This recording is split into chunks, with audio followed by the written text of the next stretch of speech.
Welcome to our updated guide on how to log into your Twitter account. Let's get started with the simple steps to access your Twitter profile seamlessly. To begin, download the Twitter app from the Google Play Store. Search for Twitter, tap on Install, and wait for the app to download and install on your device. Once the installation is complete, locate the Twitter icon on your device and tap on it to open the app. Now, it's time to log in.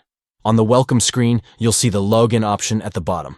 Tap on it and enter either your username, email, or phone number linked to your Twitter account. Then, input your password to log in securely. By following these steps, you'll be able to access your Twitter account effortlessly and stay connected with the latest updates and conversations. Make sure to watch our video for a visual walkthrough of the login process and additional tips to enhance your Twitter experience.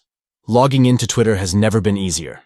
Stay tuned for more helpful guides and tutorials to make the most out of your social media platforms.